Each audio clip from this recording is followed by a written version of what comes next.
Hello and welcome students, Gyanjyoti coaching সেন্টারের পক্ষ থেকে তোমাদের সকলকে আরও একবার স্বাগত।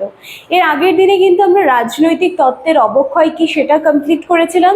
রাজনৈতিক তত্ত্বের অবক্ষয়ে ইস্টনের যে অবদান ছিল সেটা আলোচনা করেছিলাম, এবং আজকে রাজনৈতিক তত্ত্বের অবক্ষয়ে আলফ্রেড কোববানের অবদান কিন্তু আলোচনা করব।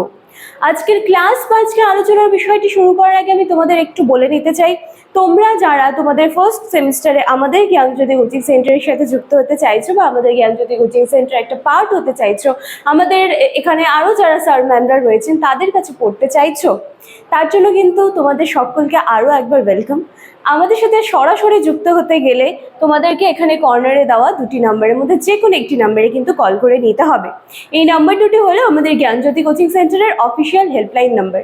এখানে কল করে তোমরা কোর্স ফি রিলেটেড তোমাদের যদি কিছু কোয়ারিজ থাকে, এছাড়া তোমাদের সাবজেক্টস নিয়ে যদি কোনো কনফিউশন থাকে, কোনো কিছু বুঝতে পারছো না, সেই সূত্রেও কিন্তু তোমরা এখানে একবার কল করে নিতেই পারো। ঠিক আছে, আমি আর কথা বাড়াচ্ছি না, কথা না বাড়িয়ে আমি একেবারে আমার আলোচনার যে বিষয় আছে সেখানে কিন্তু আমি ফিরে আসছি। দেখো, এর আগের দিনে আমরা যখন আলোচনা করেছিলাম তখন রাজনৈতিক অবক্ষয় জিনিসটা কি সেটা ক্লিয়ার করেছিলাম, এবং আজকে রাজনৈতিক তত্ত্বের যে অবক্ষয় সেটাই কিন্তু আমরা আলফ্রেড কোববানের যে অবদান রয়েছে সেটা নিয়ে কিন্তু আলোচনা করব। ঠিক আছে, দেখো আলফ্রেড কোববান যে অবদানটা রেখে গিয়েছেন সেই ক্ষেত্রে মানে তিনি বলেছেন যে মানে সাবেকি রাজনৈতিক তত্ত্ব যেটা আছে সেটা দর্শন কেন্দ্রিক। ঠিক আছে, মানে দর্শনের উপর নির্ভর করে রয়েছে সাবেকি রাজনৈতিক তত্ত্বটা। আচ্ছা বেশ, কিন্তু আধুনিক রাষ্ট্রবিজ্ঞানীরা অনেকেই এই ক্ষেত্রে মনে করেন যে দর্শন কেন্দ্রিক রাজনৈতিক তত্ত্বের উপযোগিতা দিনে দিনে কমে আসছে। ঠিক আছে, যারা আধুনিক রাষ্ট্রবিজ্ঞানীরা রয়েছেন তারা ভাবছেন যে এই যে সমস্ত রাজনীতি বা যে সমস্ত রাজনৈতিক তত্ত্বগুলো দর্শনের উপর বেস করে রয়েছে তার যে পপুলারিটি বলতে পারো সেগুলো কিন্তু দিনে দিনে কিন্তু কমে আসছে। ঠিক আছে, এবং এটা কারা মনে করছেন? এটা মনে করছেন আধুনিক রাষ্ট্রবিজ্ঞানীরা। বেশ, এবং এদের মধ্যে কোববান, ঠিক আছে, আলফ্রেড কোববান যার অবদান আজকে আমরা জানবো রাজনৈতিক তত্ত্বের অবক্ষয়, এদের মধ্যে কিন্তু আলফ্রেড কোববানও একজন ছিলেন যিনি মনে করেছিলেন যে এই যে মানে রাজনৈতিক বা রাজনীতি বা রাজনৈতিক তত্ত্বে যে দর্শনের যে একটা প্রভাব সেটা কিন্তু আস্তে আস্তে কমে আসছে, এবং এদের মধ্যে আলফ্রেড কোববানও একজন ছিলেন।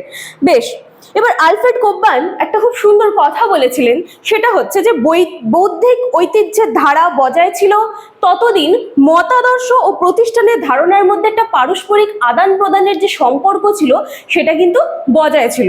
মানে কি বলছে যে বিভিন্ন ধরনের যে মতাদর্শগুলো রয়েছে এবং বিভিন্ন যে প্রতিষ্ঠানগুলো রয়েছে তাদের মধ্যে একটা কানেকশন ছিল। সেটা কোন সময় ছিল? যতদিন পর্যন্ত বৌদ্ধিক ধারণাটা বজায় ছিল। ঠিক আছে, কিন্তু অষ্টাদশ শতাব্দীতে আধুনিক রাষ্ট্রবিজ্ঞানীদের ধারণা যত গ্রো হতে থাকলো, যত বিকশিত হতে থাকলো, এর সাথে সাথে কিন্তু এই যে সম্পর্কটা যে ছিল তার ধারণাটা কিন্তু চেঞ্জ হতে লাগলো।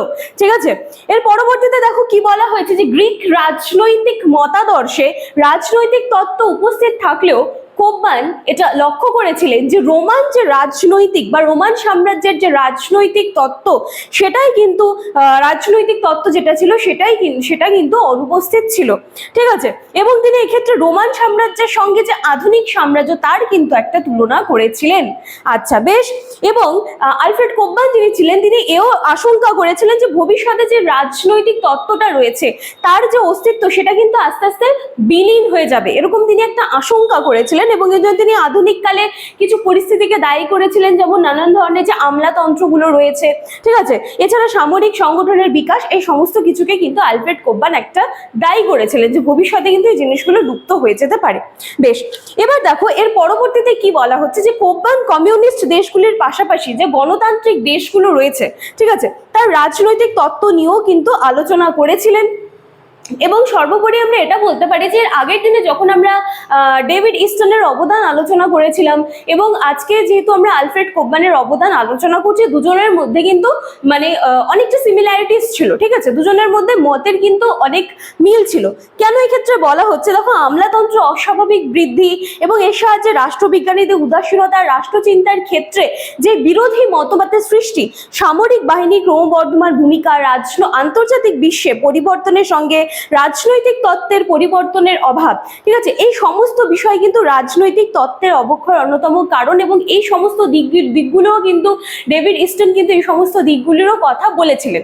ঠিক আছে, তো এই ছিল আজকে তোমাদের মানে ক্লাস বা আমার আলোচনার বিষয় এটাই ছিল আজকে, যে রাজনৈতিক তত্ত্বের অবক্ষয় আলফ্রেড কোপম্যানের অবদান কি ছিল।